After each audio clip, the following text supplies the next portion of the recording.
God is good. Dios es bueno. Amen. Ik was bezig even Amen. Bijbel study te recorden. Praise God. Estaba, Amen. hermano, preparando la grabación del estudio bíblico para que quede grabado para después. Amen. Let's maken ons Bijbel open naar Romeinen hoofdstuk 12.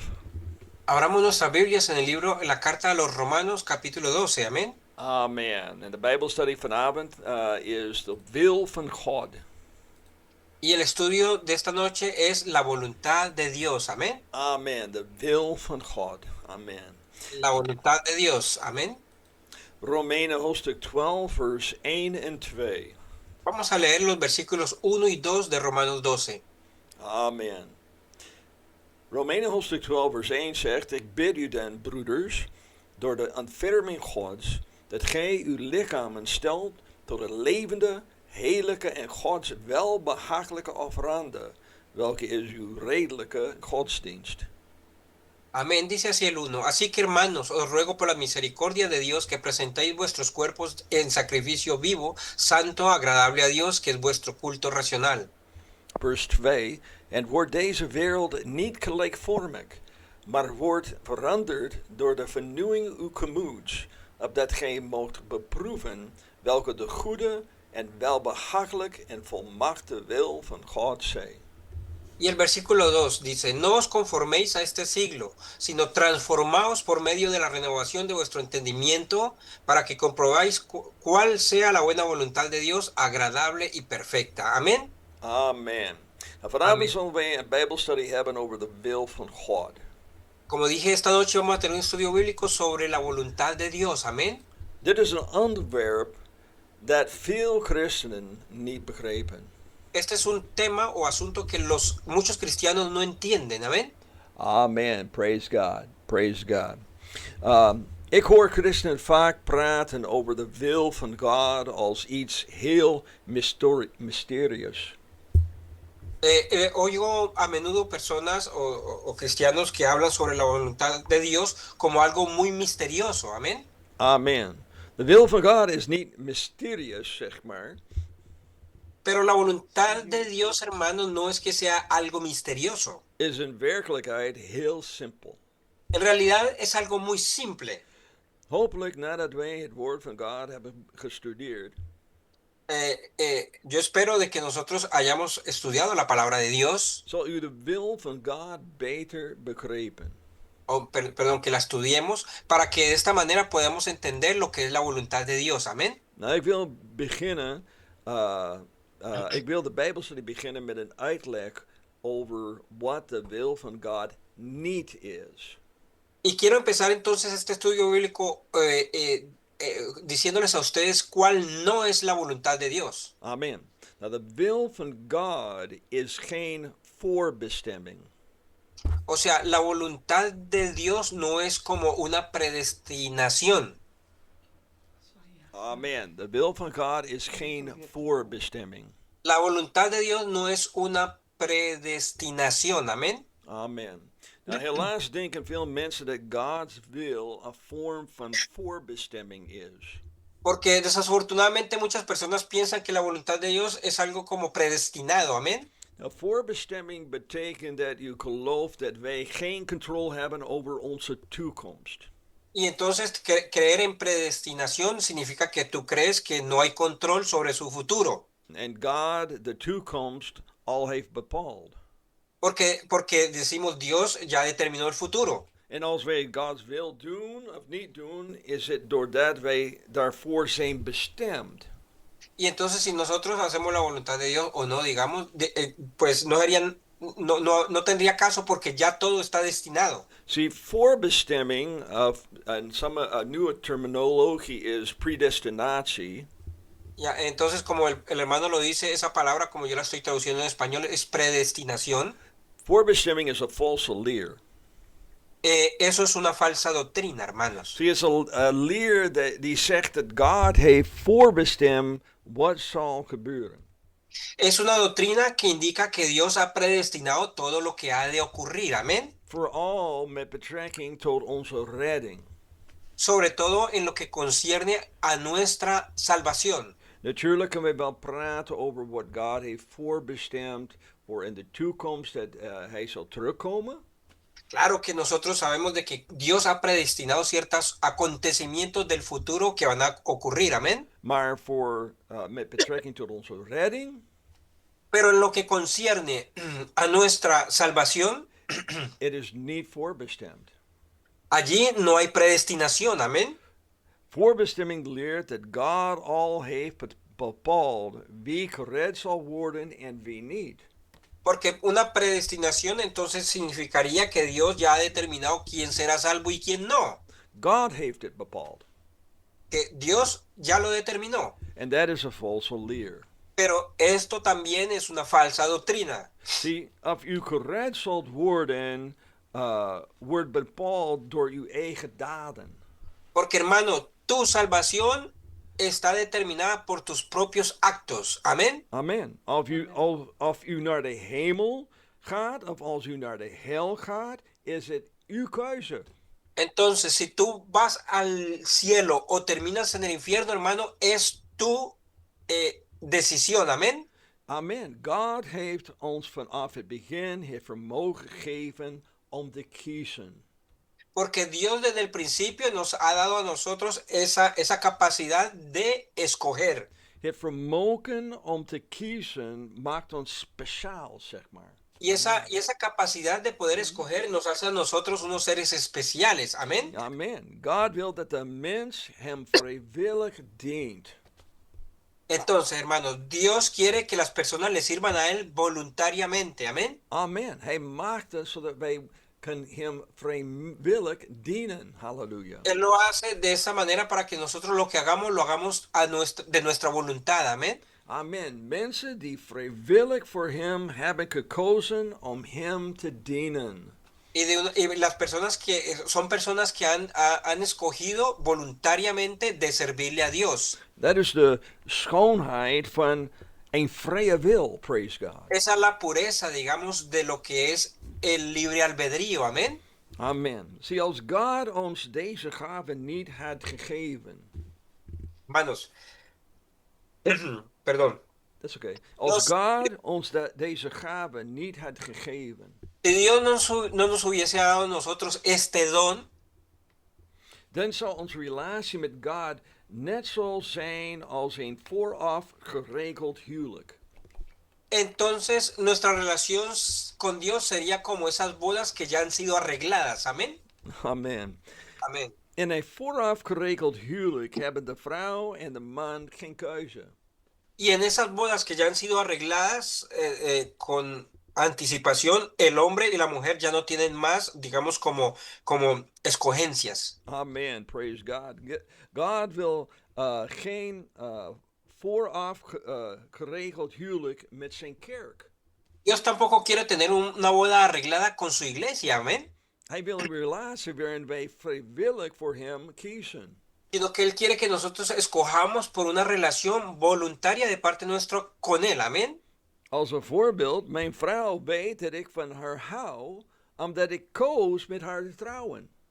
Por ejemplo, la hermana, ella cree, o sea, siente que el hermano le ama a ella porque él escogió por casarse con ella voluntariamente, amén. Amen. Onze relatie was een keuze. Entonces la relación entre ellos dos fue una decisión, amén. Amen. Net zoals Adam ervoor koos met Eva te trouwen. Net als Adam heeft gekozen. Ja, net als Adam ervoor koos met Eva te trouwen. Ok, como Adán escogió también por casarse con Eva, amén. Amen. Adam was niet voorbestemd om met Eva te trouwen. O sea, quiero aclarar es de que Adán no estaba predestinado a casarse con Eva, amén. Amen. Misschien zeg je, wacht even, broeder White. Eva was Adams enige keus. Ja, dat dacht ik ook. Quizás todos pensaron al igual que yo que dirían, pero Adán no tenía otra opción. Amen. Maar nee, dat was Eva niet, praise God. Pero así no fue del todo, amén. Adam had wel een keuze. Claro que él tomó una decisión, amén. Laten wij lezen wat de Bijbel zegt. Entonces vamos a leer mejor lo que la Biblia dice. Amén. Kijk eens naar Genesis hoofdstuk 2 en vers 18. Génesis 2, 20 o 18 of 20. Nee, Ah, 18. Sorry. ya, ok, 18, 2, 18. Genesis hoofdstuk 2 vers 18. Ook had de Heere God gesproken, het is niet goed dat de mens alleen zij. Ik zal hem een helper maken die als tegen hem overzij. Y dijo Dios, dice el versículo 18, y dijo Jehová Dios, no es bueno que el hombre esté solo, le haré ayuda idónea para él. Amen. God zag dat het niet goed was voor Adam om alleen te zijn. O sea, simplemente Dios vio que para Adán no le era bueno que estuviese más solo. Dus besloot God a help voor hem te maken. Entonces Dios decidió de hacerle una ayuda, amén, para él. Amen. Praise God. Amen. Laten wij nu vers 20 lezen. Ahora saltemos al versículo 20, amén. Genesis hoofdstuk 2 en vers 20. El 20, Génesis 2:20. Amen. Genesis hoofdstuk 2 vers 20 zegt, zo had Adam genoemd de namen van al het vee en van het gevolgte des hemels en van al het gedierte des velds. Maar luister, maar voor hem de mens vond hij geen helper die als tegen hem over waren. Dice así el 20, y puso Adán nombre a toda bestia y ave de los cielos y a todo ganado del campo, mas para Adán no se halló ayuda idónea para él. Dus van de dingen die gemaakt waren, was er niets geschikt voor hem. O sea, podemos ver que todas las cosas que fueron creadas por Dios, no había nada adecuado para él, amén. Adam koos die dingen niet. O sea, Adán no escogió ninguna de esas cosas. See, that's what it staat in the laatste deel van vers 20.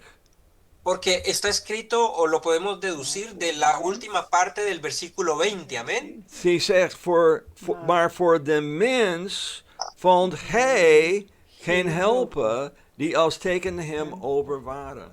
Dice, más para Adán, o como dice en holandés, para el hombre no se halló ayuda idónea. Amen. Amen. So Adam had a keus en hij koos voor Eva. Entonces Adán tenía todavía para hacer una elección y él la hizo y fue por Eva, amén. Amen. God schiep Eva en Adam zei ja voor wat God had geschapen. Y Dios creó a Eva y Dios dijo que sí después de que él ya la creó, amén. Amen. Praise God. Nou, er is iets anders dat ik wil uitleggen. Hay algo que quiero también explicarles. Het verschil tussen een roeping en zijn wil.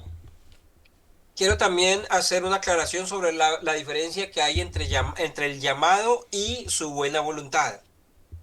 Amen. Oh, sorry. Ja.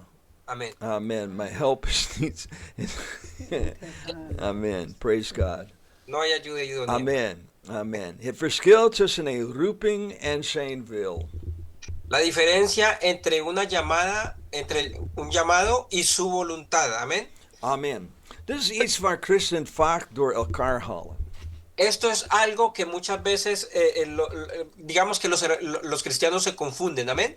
Amen. Die weten het verschil niet tussen de roeping van God en de wil van God. Porque no pueden entender la diferencia entre lo que es un llamado de parte de Dios y la voluntad de Dios. En om te beginnen wil ik uitleggen wat een roeping is. Pero primero tengo que explicarles qué es un llamado. Zie, een roeping van God is wanneer God iemand aanstuurt om een specifiek doel te doen. Amén, porque un llamado es cuando Dios envía a alguien, digamos, para hacer una tarea específica dada por Dios. Amén. Amen. God stuurt iemand aan om een specifiek doel te doen. Dios envía a alguien para hacer una tarea específica dada por Dios. Amén. Je kunt zeggen dat de roeping van God is gegeven. Y entonces allí se puede decir que el llamado de Dios ha sido dado. Amén. Maar aan de andere kant wordt de wil van God bereikt. Pero de otro lado, la voluntad de Dios es allí alcanzada, digámoslo. Amen. Het wordt bereikt wanneer wij zijn geboden gehoorzamen. ¿Y cómo se alcanza la voluntad de Dios cuando nosotros obedecemos a su mandamiento? Amén. Amen. Praise God. Mag ik een voorbeeld aan u geven hoe beide werken? Beide. Les voy a dar un ejemplo de qué manera las dos formas trabajan. Amén. Amen. God legt een roeping op Mozes. God legde een roeping op Mozes leven met het doel om het volk Israël te bevrijden uit slavernij. Por ejemplo, Dios le hizo un llamado a Moisés, un llamado de vida para que él fuese y liberase el pueblo de Israel. Amén. Amen. Om Mozes de roeping op zijn leven te laten vervullen. Y para poder hacer el llamado en su vida, Moisés, Moest Mozes gehoorzaam zijn aan de wil van God. Moisés tuvo que ser obediente a la voluntad de Dios. Begrijp je dat? ¿Usted puede entender esa parte? Om Mozes' de roeping op zijn leven te laten vervullen, moest Mozes gehoorzaam zijn aan de wil van God. Para que se cumpliese el llamado en la vida de Moisés, él primero tuvo que ser obediente al mandato dado por Dios. Amén. Amen. De keuzes die Mozes maakte in het uitvoeren van Gods wil, vervulde Gods roeping in Mozes' leven. Amén. Y entonces las decisiones que tomó Moisés para llevar a cabo las tareas dadas por Dios, eso hizo que se cumpliese el llamado de parte de Dios en Moisés. Amén. Amen. Praise God. Amen. Now Joseph ook had een roeping van God in zijn leven. También podemos hablar de José, quien también tuvo un llamado de parte de Dios en su vida. Amén. Amen. Er zal een dag komen waarop Jozef tweede zou zijn na de farao. Porque sabemos que llegó un día en la vida de José era el segundo hombre más poderoso después del faraón. Amen, amen. Maar om zijn roeping te vervullen, pero para él poder cumplir con su llamado, amén, moest Jozef eerst de wil van God doen in zijn leven. Primero José tuvo que hacer la voluntad de Dios en su vida, amén. Amen. Begreep je dat? Hij vervulde ook de roeping van God door eerst Gods wil te doen. Entonces él cumplió ese llamado de parte de Dios por medio de hacer la voluntad de Dios, amén. Amen. Praise God. Het is heel belangrijk dat u de roeping van God in je leven niet verwaart met de wil van God. O sea que es muy importante, hermanos, que no confunda el llamado que usted tiene de parte de Dios con hacer la voluntad de Dios, amén. Amen. God heeft mij geroepen om de woord van God te prediken. Por ejemplo, nuestro Dios llamó al hermano White para que él predicase la palabra suya. Maar om dat roeping te vervullen in mijn leven, moet ik de wil van God doen. Pero para llevar a cabo ejecutar ese llamado, él tenía que hacer entonces la voluntad de Dios, amén. Amen, praise God. Amen. De wil van God zal worden bereikt als u gehoorzaam bent aan het woord van God. Entonces, si tú alcanzas, digamos, el llamado la voluntad de Dios, siendo obediente a su mandato, amén. Amen. De wil van God zal worden bereikt als u gehoorzaam bent aan het woord van God. Amén. Tú consigues el llamado de parte de Dios, lo llevas a cabo cuando eres obediente a su voluntad. Amén. Nou, in de Bijbelversen die wij in Romeinen hoofdstuk 12 hebben gelezen. Y en los versículos que leímos, acuerden, en Romanos 12, al empezar. Zie ik 3 dingen die ons zullen helpen de wil van God te begrijpen. Y en este capítulo vemos 3 cosas que nos van a ayudar para poder hacer la voluntad de Dios. Amén. Nou, ik wil graag deze 3 dingen met u delen. Y yo quiero compartir estas tres cosas con ustedes esta noche, zodat u de wil van God voor uw leven kunt doen. para que usted pueda hacer también la voluntad de Dios en su vida, hermano. Amen. Punt nummer 1. El punto número 1 es, Om de wil van God te begrijpen, moeten wij leven zoals God wil dat wij leven. hermano, para entender la voluntad de Dios debemos vivir como Dios quiere que vivamos. Amén. Amen. Praise God.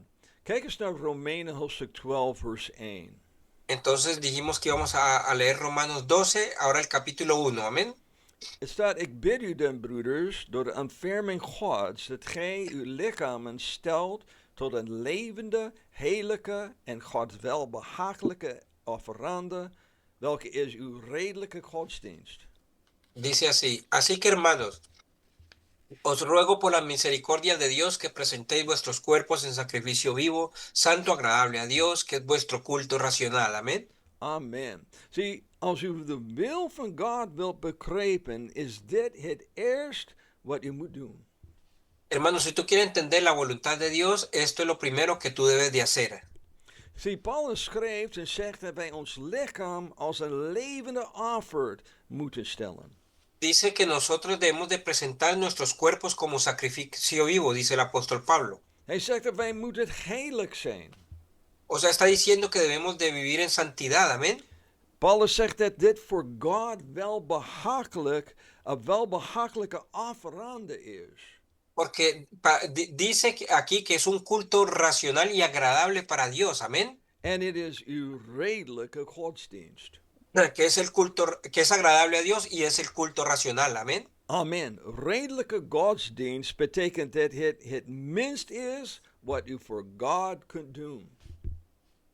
El culto racional dice que es lo menos que tú puedes de hacer para hacer la voluntad de Dios. En dit is een deel van het probleem waarom christenen die wil van God niet begrijpen. Y esto es parte del problema por lo cual los hermanos no entienden lo que es la voluntad de Dios, amén. Het komt omdat zij niet leven volgens wat de Bijbel leert. Y eso ocurre porque entonces estas personas no viven de acuerdo a lo que la palabra de Dios enseña. Zij leven zoals zij willen leven. Porque viven como ellos quieren vivir, amén. En als u leeft zoals u wilt leven, porque si tú vives como tú quieres vivir, entonces doet u uw eigen wil en niet Gods wil. Entonces estás haciendo es tu voluntad y no la voluntad de Dios, amén. Amen. Het begrijpen van de wil van God begint met gehoorzaamheid aan het woord van God. El entender la voluntad de Dios se inicia con ser obediente a su palabra, amén. En het toepassen op uw eigen leven. Y luego aplicarla a nuestra propia vida, amén. Amen. Deze twee dingen, praise God. Esas dos cosas, hermanos, gloria a Dios. Het gehoorzaamheid aan het woord van God en het toepassen op ons eigen leven. La obediencia a la palabra de Dios y la aplicación de la misma a nuestra vida, amén. Zie, wanneer wij het woord van God op ons leven toepassen, porque cuando nosotros aplicamos la palabra de Dios a nuestra vida, verandert het ons. Amen. Entonces hay un cambio en nosotros, amén. Amen. Het verandert ons, praise God. Esto nos cambia, hermanos. En wanneer ik veranderd ben, y cuando yo ya he cambiado, verandert mijn leven om mij heen. Entonces mi vida en mi entorno va a cambiar también. Amen. Dat is wat Jezus bedoelde met eerst de binnenkant van de beker schoonmaken. Eso es lo que quería decir el apóstol Pablo cuando dice que nosotros debemos de limpiarnos internamente. Jezus, apóstol Paulus, is Jezus. Jezus zei. Eso es lo que el Señor Jesús quiso decir cuando decía que nosotros debíamos de limpiarnos internamente. Amén. Amen. Dankjewel. Dankjewel. Amen. Ik zal het herhalen. Dat is wat Jezus bedoelde met eerst de binnenkant van de beker schoonmaken. Eso es lo que quiso decir el Señor cuando dijo que debemos de limpiar nuestra copa por dentro. Amén. Zodat ook de buitenkant schoonmaakt zijn. Para que de esa misma manera por fuera también esté limpia. Zie, als de binnenkant van ons veranderd is.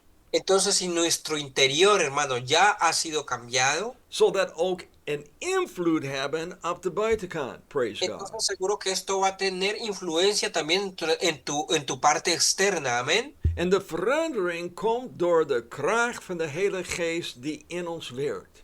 Y el cambio va a venir por medio del poder del Espíritu Santo que mora en nosotros. Maar de Bijbel vertelt ons dat het ook iets is wat wij zelf moeten doen. Pero la Biblia también dice que hay algo que nosotros mismos también debemos de hacer.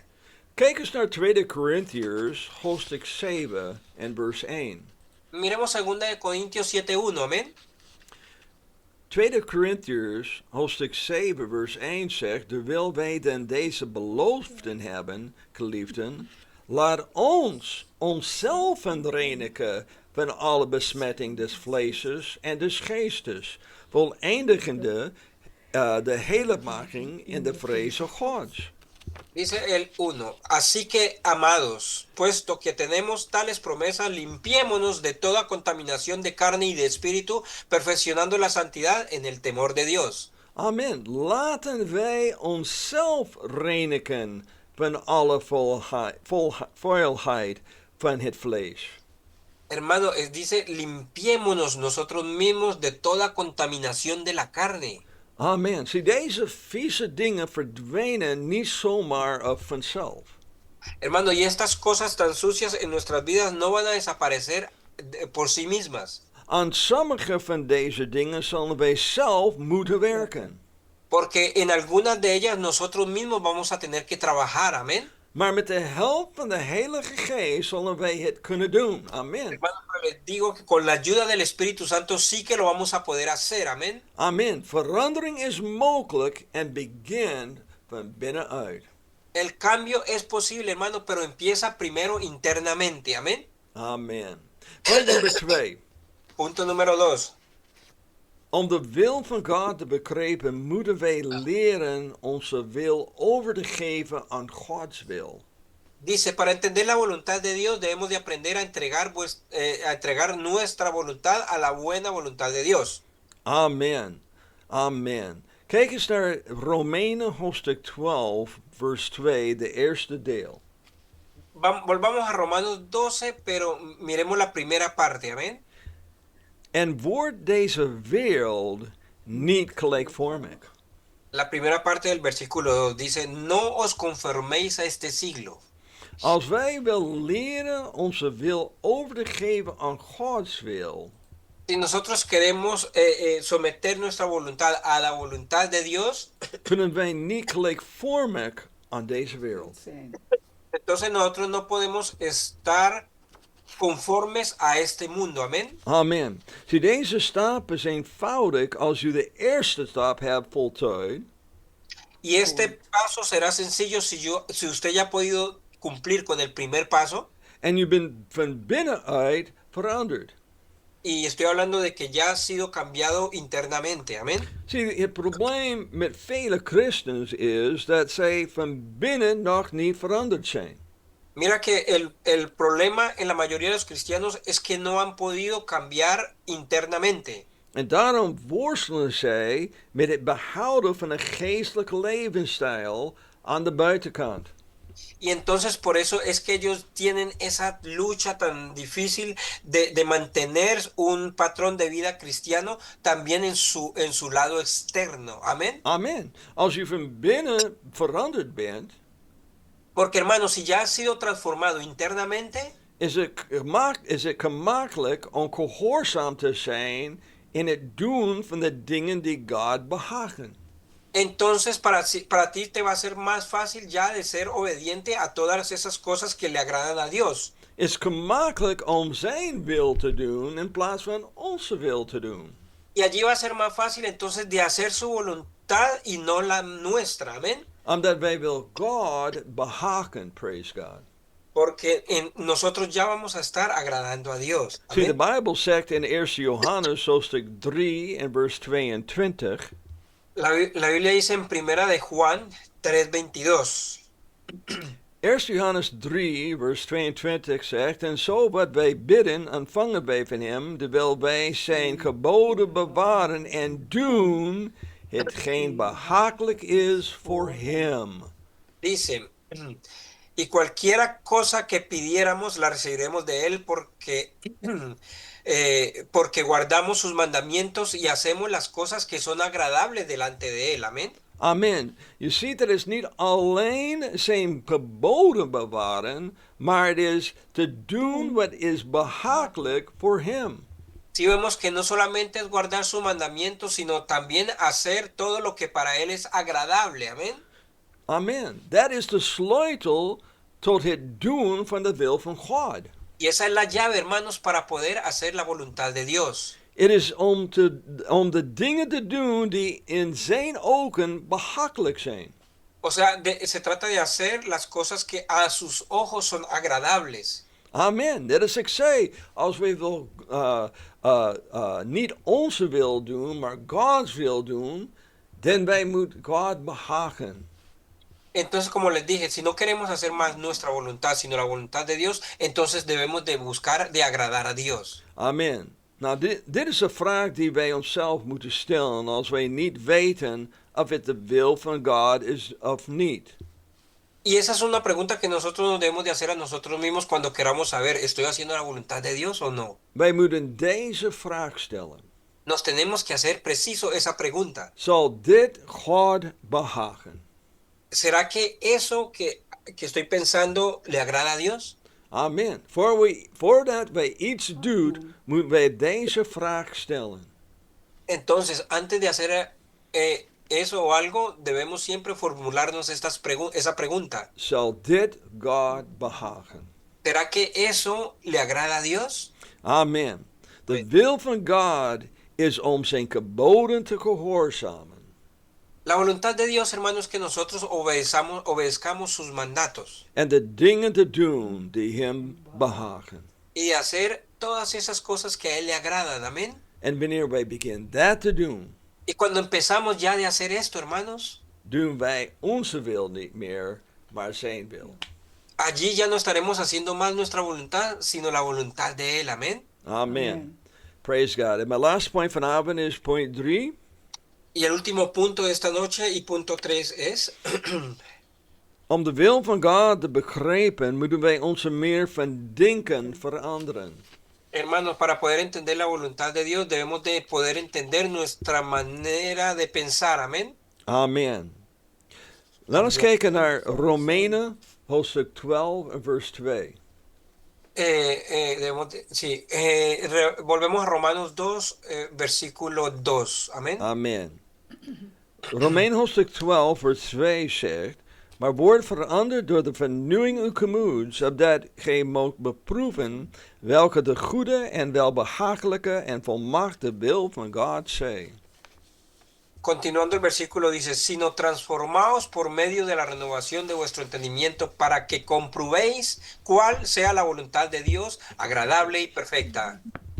Nou, er zijn twee dingen die ik wil dat u in deze deel van de vers ziet. Hay dos cosas que yo quiero que tú veas, hermano, en esta segunda parte del versículo. Amén. Amen.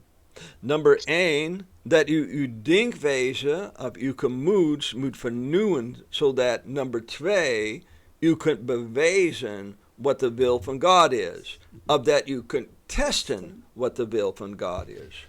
Y la número 1 es que necesitas renovar tu mentalidad para que, número 2, poder demostrar cuál es la voluntad de Dios para que puedas poner a prueba cuál es la voluntad misma de Él. Amen. Praise God. Amen. Amen. Nou, ik zal dat uitleggen. Les voy a mejor explicar, amén. Zie, de manier waarop wij onze denkwijze vernieuwen, is door onze hersens te voelen met iets nieuws. La manera de nosotros, no sé quién, brother. Oké, de manier waarop wij onze denkwijze vernieuwen, la manera para renovar nuestra manera de pensar, hermanos, es door onze hersens te vervoelen met iets nieuws. Es de llenar nuestro cerebro, digamos, con algo nuevo, amén. Amen. Wij moeten voelen met het woord van God. O sea, es necesario que lo llenemos con la palabra de Dios. Als u weet wat het woord van God zegt, Y cuando ya tú sabes qué es lo que la palabra de Dios dice, verandert dat de manier waarop je denkt. entonces eso seguro que va a cambiar la manera como tú vas a pensar, amén. Zie, je denkproces wordt bepaald door wat het woord van God zegt. Entonces ese proceso de tu manera de pensar va a ser cambiado o determinado por la misma palabra de Dios. Mag ik u een voorbeeld geven? Les voy a dar un ejemplo, amén. Iemand komt naar je toe Que alguien viene, se dirige hacia ti en zegt dat zij geloven dat het de wil van God is dat zij willen samenwonen voordat zij trouwen. y viene y te dice, yo creo que la voluntad de Dios es que nosotros vamos a vivir juntos antes de casarnos. Nou, laten wij deze uitspraak testen om te zien of het de wil van God is. Entonces déjame probar este punto de vista para comprobar si es la voluntad de Dios o no. Wat zegt het woord van God? Entonces voy a ver qué dice la palabra de Dios. Het woord van God noemt wat zij willen doen ontucht. La palabra de Dios nombra lo que ellos piensan hacer como fornicación, amén. Amen. Het kan dus niet Gods wil zijn om iets te doen dat tegen zijn woord is. Entonces no creo que sea la voluntad de Dios que tú hagas algo que va en contra de su palabra, amén. Amen. Wat zij proberen te doen Lo que ellos están intentando de hacer is de zonde die zij doen te rechtvaardigen door het de wil van God te noemen. es de tratar de justificar el pecado que ellos quieren hacer, en que quieren vivir, nombrando de cierta manera la palabra de Dios, amén, o utilizándola. Amen. Amen. Amen. Laten we naar een ander voorbeeld kijken. Les voy a mostrar otro ejemplo, amén. You know, soms gebruiken mensen de wil van God om excuses te maken in hun leven. A veces las personas utilizan la voluntad. No, sorry. Ja, soms gebruiken mensen de wil van God om Ja. excuses te maken in hun leven. Ok, a veces las personas utilizan la voluntad de Dios para sacar excusas para sus propias vidas, amén. Als voorbeeld, Por ejemplo, die zijn gezaagd voor een examen. Niet geslaagd, gezakt. Die zijn gezaagd voor een examen. ok, que de pronto, que digamos, ellos dicen, oh, perdí el examen En hebben geen diploma ontvangen. y no recibí entonces el diploma. En wat zeggen sommige christenen ¿Y qué dicen algunos cristianos als dit in hun leven gebeurt? si esto les pasa en la vida? Wel nu, ik denk dat het niet Gods wil was dat ik mijn diploma kreeg. Y dicen simplemente, yo creo, quizás no era la voluntad de Dios de que yo tuviese ese diploma. Nee, de wil van God heeft niets te maken met of u geslaagd bent of gezaagd. Hermano, la voluntad de Dios no tiene nada que ver con que tú ganes o pierdas un examen. Nogmaals, dit is een excuse, praise God. Y como lo digo nuevamente, eso fue una excusa. Amen. Geef God niet de schuld omdat u de tijd niet hebt genomen om te studeren. Hermano, no le dé a Dios la culpa de que tú no te hayas tomado el tiempo para estudiar. Nou, laten we naar een laatste voorbeeld kijken. Vamos a ver el último ejemplo, amén. Nou, soms gebruiken mensen de wil van God verkeerd. A veces las personas utilizan de una manera errónea la voluntad de Dios. Als het gaat om het nemen van beslissingen in hun leven. Cuando se trata de tomar decisiones en su vida, amén. Ik heb sommige christenen horen zeggen, Yo he oído a algunos cristianos de decir als het Gods wil is dat ik moet trouwen, que, si es la voluntad de Dios de que yo me case, dan zal God bij iemand sturen. entonces Dios me va a enviar a alguien. Amen. Praise God. Amén. Nogmaals, zo werkt Gods wil niet. Hermano, nuevamente, así no funciona la voluntad de Dios. Amen. U moet bidden en u voorbereiden om te trouwen. Hermano, tú tienes es que orar y prepararte para casarte. Zie, God wil niet dat wij alleen zijn. Porque, como dije, Dios no quiere que el hombre esté solo. Daarom heeft God mannen en vrouwen gemaakt. Por eso es que Dios hizo tantos hombres y tantas mujeres. Bid en bereid u voor om te trouwen. Entonces, solo ora y prepárate para un matrimonio. Mag ik vragen, bent u een geschikte man of vrouw die iemand wil trouwen? Hermano, le voy a hacer la pregunta. ¿Usted se considera usted la persona apropiada, el hombre apropiado, la mujer apropiada para que otra persona se case con usted? Bent u wat iemand zal kiezen als echtgenoot of echtgenote? ¿Crees que alguien te escogería a ti adecuadamente como esposo o esposa? Als u wilt trouwen, bereid u dan voor om te trouwen. Hermano, si tú quieres casarte, entonces prepárate primero para eso. En wanneer u voorbereid bent, Y cuando ya estés preparado, zal God u een man of vrouw geven. entonces allí ya Dios te va a dar un esposo o una esposa. Zie, vergeet niet dat God bracht Eva naar Adam en hij koos haar. Nunca olvides que Dios trajo a Eva a la vida de Adán y que luego él escogió por ella. Amén. Ik heb tijd om je te vertellen hoe Adam was voorbereid om te trouwen. No tengo ahorita el tiempo adecuado para explicarles a ustedes de qué manera se preparó Adán para casarse. Amén. Amen. Adam koos haar, praise God. Sí les digo por ahora que él escogió por Eva. Adam wordt niet gedwongen iets te doen. Él en ningún momento fue obligado a hacer algo. Amen, praise God. Amén. En dit is niet in mijn notities, maar ik voel toch om iets daarover te zeggen. No lo tenía aquí apuntado, pero siento que tengo algo que agregar. Er is ook iets waar men, eigenlijk they zeggen het wel verkeerd. Quizás lo diga un poco erróneamente, ¿amén? Ik zeg maar, als ik zou iemand vragen, kom je volgende week naar de kerk? Por ejemplo, yo le pregunto a alguien, ¿vienes la próxima semana a la iglesia?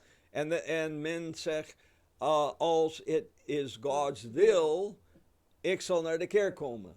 Y la respuesta que me dan a menudo es, si es la voluntad de Dios, vendré el próximo domingo a la iglesia. Amen. Maar eigenlijk dat is een misinterpretatie of wat staat in de Bijbel. Pero hermano, le digo que eso es una mala interpretación de lo que está en la palabra de Dios. Als je wil, kijk naar Jacobus hoofdstuk 4. Porque si tú quieres, échale una miradita a Santiago capítulo 4. Ik moet het zelf ook opzoeken. Ik heb het gelezen in Engels, maar ik moet het ook in Nederlands. El hermano lo busca en holandés. Hoofdstuk 5. Jacobus hoofdstuk 4, vers 13 tot en met 13 tot en met 15. Santiago 4 es del 13 hasta Santiago, Jacobus 4. Welke vers, broeder? Jacobus hoofdstuk 4, vers 13 tot en met 15. Oh, tot en met 15, ja. Del 13 al 15. Del 13 al 15. Here we go, here. And then... Because this is heel belangrijk, hoe het staat hier Ik ga geschreven. zelf sneller dan dingen. Oké. Ja, mijn vrouw zal het lezen. La hermana lo va a leer. 13, 14. Jacobus hoofdstuk 4, het beginnen bij vers 13. Oké. Welaan, nu gij die daar zegt, wij zullen heden of morgen naar zulk een ene stad reizen en aldaar een jaar doorbrengen en koopmanschap bedrijven en winst doen, gij die niet weet wat morgen zal geschieden, want hoedanig is uw leven? Want het is een damp die voor een weinig tijd gezien wordt en daarna verdwijnt. In plaats dat gij zoudt zeggen, indien de Heere wil en wij leven zullen, zo zullen wij dit of dat doen. Dice, vamos ahora los que decís, hoy y mañana iremos a tal ciudad, estaremos allá un año y traficaremos y ganaremos. cuando no sabéis lo que será mañana. Porque, ¿qué es vuestra vida? Ciertamente es neblina que se aparece por un poco de tiempo y luego se desvanece. En lugar de lo que deberías decir, si el Señor quiere, viviremos y haremos esto o aquello. Amén.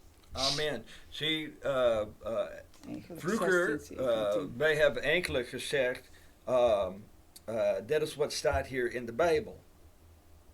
Nosotros antes decíamos, eso es lo que está en la palabra de Dios. Amen. Bij vroeger, indien de Heer wil. Decíamos siempre, si es la voluntad de Dios. Dat is een groot verschil dan Als God dan wil. de wil van God.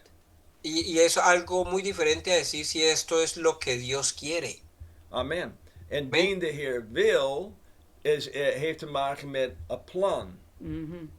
Porque si es la voluntad de Dios, tiene que ver con un plan. Amén. Amen. Indien de Heer wil, ik zal naar de kerk zondag. Pero si es lo que Dios quiere, pues yo estaré cada domingo en la iglesia. Amén. Ik maak een plan om de kerk te gaan. Amen. Entonces yo mismo hago ese plan de ir a la iglesia. En ik kan niet zeggen wat ik wil of niet, wat gebeurt of niet gebeurt. Yo Ik no kan puedo niet decir, zeggen wat gebeurt of niet gebeurt. Tot die yo tijd. no, yo no puedo decir lo que va a ocurrir o no va a ocurrir aquel día. En it's all in Gods handen, eigenlijk is wat hij zegt. Porque lo que yo digo está en realidad en las manos de Dios. Amen. Dat is wat het betekent als u zegt indien de Heer wil. En dat was wat je zegt, eigenlijk we zeggen we plaatsen in Gods handen. Porque eso es lo que tú estás diciendo cuando dices si el Señor quiere. O sea que eso está en las manos del Señor. Amén. Maar het is niet hetzelfde als de wil van God. Porque no es lo mismo que cuando tú te refieres a la voluntad de Dios. Amén. Ja. Amen. De wil van God heeft te maken met het doen van het woord van God.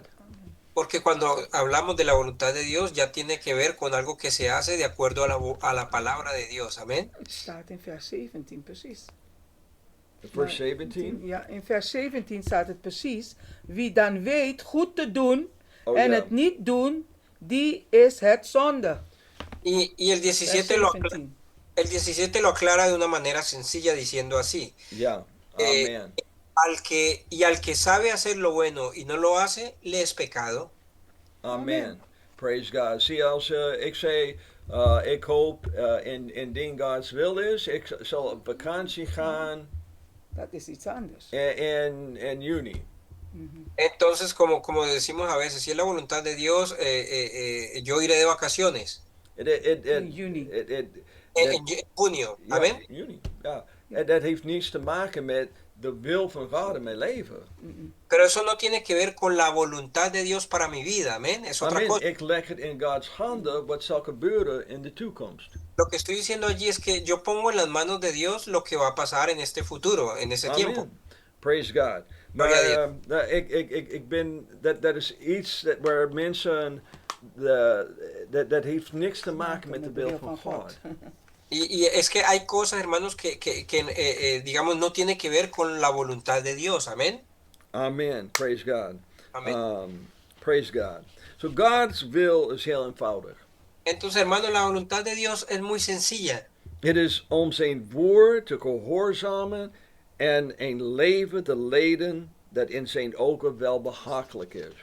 Hermano, eso se trata de vivir obedeciendo su palabra y hacer lo que ante los ojos de Dios es agradable. Amén. Amen. Praise God.